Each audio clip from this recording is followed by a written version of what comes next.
Land ownership in Uganda has to date remained a contentious issue affecting mainly women and children in the rural villages. Although Article 31, Section 1 of the 1995 Constitution provides for land equity for all persons, women have remained the most deprived, discriminated and have been denied rights to own land both ancestral, before marriage, in marriage and out of marriage. The 1995 Constitution provides two land administration systems, namely the traditional system, which is governed by customs and norms of given communities, and two, the centralized statutory system governed by written laws. But unfortunately, all these have not supported women to own land traditionally, and yet over 70% of women in Uganda are engaged in agriculture, mainly food production, which is the backbone of the country's economy, and less than 20% of them have control over their agricultural output, while nationally, only about 17% of the women own land in their own right through purchase. This means majority of women, especially in the rural areas, have continued to painfully suffer discrimination and poverty, both in marriage and their ancestral homes, due to cultural norms and lack of effective laws that deny women to own land, let alone the lack on implementation of existing laws. As such, the Women's Land Rights Movement, a platform that brings together government ministries, civil society organizations and the academia that have a component of land in their work, and those whose core mandate is own land, was born in 2010 with the aim of enhancing the quality of life of women in Uganda through tenure security.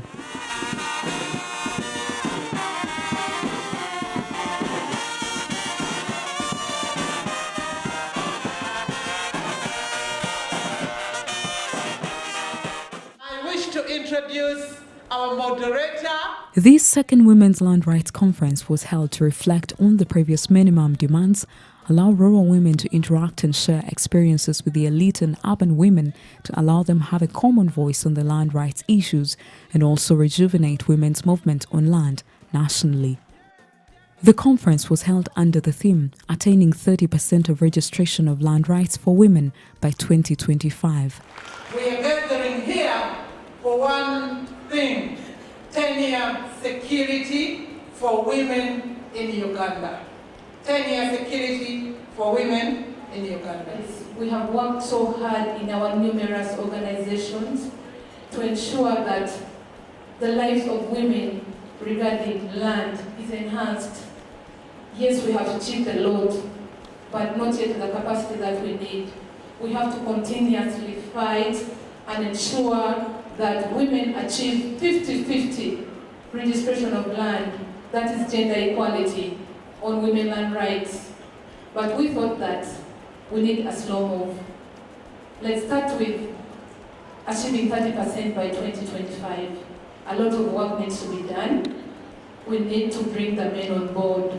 At the conference, different speakers shared experiences and statements that call for the need for women and girl child to equally own land like any other persons. The Ministry of Lands as well as the Ministry of Gender recognizes the importance of women's issues, including the rights to own land and inherit property. Women suffer discrimination in all matters relating to land use and ownership. These discriminations range from lack of rights to food production, limited or no decision-making power over land use, and division of labor along gender lines. We need to create a broader awareness of the problem in order to generate pressure to bring out corrective action, also sufficient broad-based understanding of the problem to make corrective action which is politically acceptable. We encourage women's increased participation in these key decision-making bodies that will be making decisions that affect you as community members. What we are doing as a ministry and the approach we have is to tackle, as is very clear to you, land as an economic asset to empower women. Landholding community members grant different but not inevitably lesser rights to women than to men. So in terms of this conference and if we talk about attaining 30% registration of land for women by 2025, it doesn't completely make sense in a context where neither men nor women own land, but where the community holds the land in trust for themselves and for future generations. Concerned with the rights of women, the Ministry of Lands developed a national gender strategy on land to address women's land issues. Without equal access to land, women of today may really find it difficult to grow food, as I have said, as they may wish. Because the plants they have a different place, the husband has a different place. If our journey is to attain 30% recordation of land rights for women in Uganda by 2025, then we should put in more effort as in observing the laws and the policies and all the acts that have been put in place, so that we keep on reminding the public and the lawmakers or enforcers that there is this in place. But like I have already said in so many forums, that women, there is a serious need, serious call, and there's still a long journey to empower women to be able to utilize the land in case they get it. Because a woman who is not empowered, even if we give her the 30% of the land, she will not utilize it. She will not even have capacity to keep it. This now calls for massive sensitization of all Ugandans to understand issues of women's land rights. The Ministry of Gender and Social Development is also working out strategies that will empower women economically to ensure that gender-based violence in homes is eliminated. We have a new program, the Uganda Women Entrepreneurship Program, that is providing affordable credit to women and looking at the marginalized women, the women who are not able to access other formal avenues of credit for business, for entrepreneurship and development. The approach is that women are already doing very many tremendously wonderful things to empower themselves, to support their families, to conduct through agriculture, but we want a program where you can get the loan without paying interest, so it's affordable and more accessible to the majority of women. At the conference, some of the women shared their experiences on how they are deprived of their rights to own land or inherit property. These now say it is high time the law was revised, including cultural laws, especially customary norms and practices scrapped to allow them inherit and own land as an overall right. The problem of making wills, I may not say that men from West Nile are illiterate, but they don't have interest in making wills. And that is a problem. When a man dies and there's no will at all, then administration becomes very difficult for the widows. So as per this conference, I think there is a still chance for women who are not yet widows to be on the safe side. I own this land that I bought, but the communal land from home, no, they don't allow women to own land. But actually, as we have got the knowledge now, we can go step by step to make them also understand that women can also own land. Like for example, the Teso tradition calls for us traditionally to be married as women. But the unfortunate part of it in our marriages, you begin engaging with a man, then finally you end up cohabiting without formalizing the marriage. But it is something that is too unfortunate. Sometimes when a spouse dies, problems come. There is nowhere that woman can go and stay. There is no what to earn. This conference has been really timely, but in my grassroots level in Karamoja, it is really very difficult. I'm now wondering how our grassroots women will have access to land, titling land, imagine, and some are going to be digital.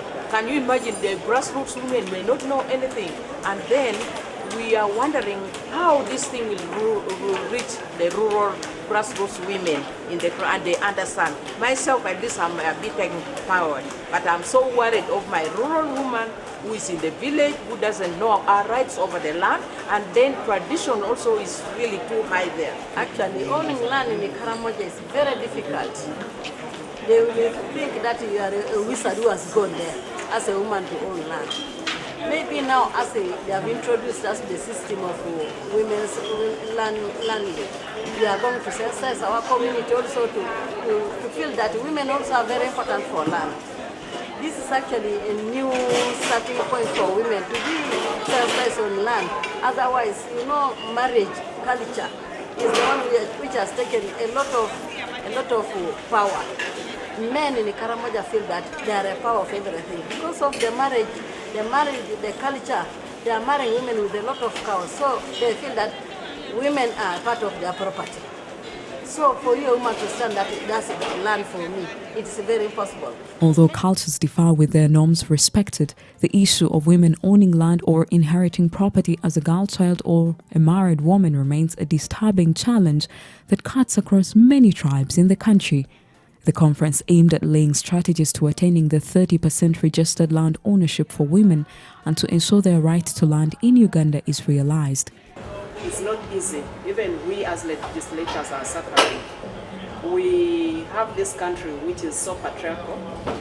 Men tend to assume everything is for men, and women seem not to have anything for themselves. We have these members of parliament who are supposed to be subordinate also to their husbands. Yes, and you'll find that if she owns land, then she owns it with the man.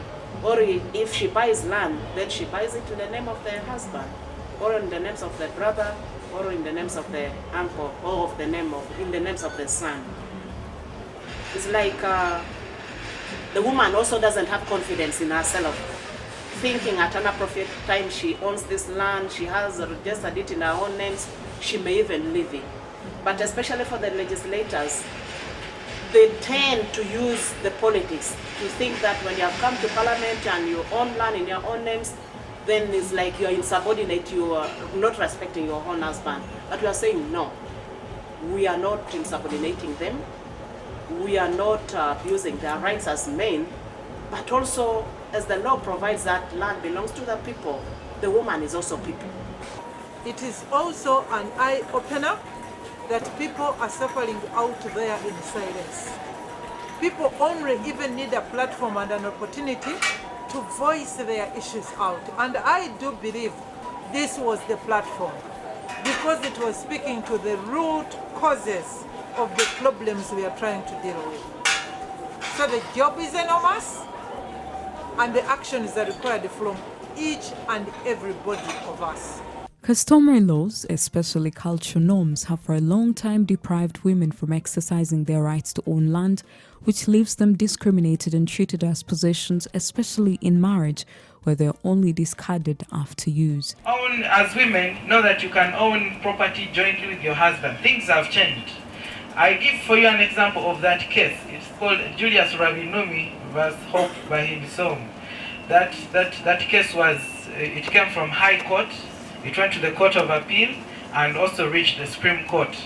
And at the Supreme Court, it is the man who was challenging the decision of the Court of Appeal, saying that the decision of the Court of Appeal that his wife was entitled to an equal share of the properties they had in their marital home was bad. So but the Supreme Court held that no, that you as a woman, if you're married to a man, you have a marital home, there are ways you contribute to the home, and therefore you're entitled to an equal share in the properties that you've accumulated or in the assets that you have in your home. You manage your husband. As police, we mainly deal with the crime. We don't deal with the civil cases. But because of the criminal nature and the activities, this is why the Land Protection Unit was established. And most of the conflicts that arise out of land ownership, the people who are affected most are women. So, as police, what do we do? And in any case, who owns land or what are land rights? Article 237 of the Constitution stipulates that land in Uganda belongs to the citizens. And it is not discriminative here. Women are citizens of Uganda. Three things that we ask, specifically that the succession and amendment law be completed, which would guarantee equality for under inheritance and succession, because that's where most people access rights to land. The second is that the operational guidelines for land administration should be gendered, such that a woman can easily, her rights can be included from the very start of the survey process to the issuance of the title. Right now, it's not a gendered process, and we ask that that be implemented. We are glad that there is a gender strategy in the Ministry of Lands, but that needs to be translated into the day-to-day work of ministry staff and of local governments. The other is to deal with the whole question of customary tenure, where over 80% of our population is. We have a good policy that puts in place gender equality on customary land, but that hasn't yet been translated into law. So work towards making a customary tenure law will go a long way in supporting over 80% of this population. Esther Obaikol is chairperson Women Land Rights Movement and founding director LandNet Uganda. She says the national land policy is a great achievement, but women will still hold government accountable over the registration of women to own land. We want to hold government accountable to ensure that we increase the registration of rights of women. How many women actually have their rights to land documented? And we embraced the African Union Declaration of a minimum of 30% documented rights in the names of women by 2025. When we talk about documented rights, many argue that women don't need land. Why? Especially customary tenure. Why should we be talking about women owning land? But ownership, one, is achievable in our legal framework, and we want to see how that happens, and we want to see that increase. But also under customary tenure, it means that there are different rights that are put to women, and the women must be able to stand up and defend and claim those rights that they're entitled to. Land rights activists say these are backward discriminatory laws that must be dealt with to allow women exercise their rights and own land freely.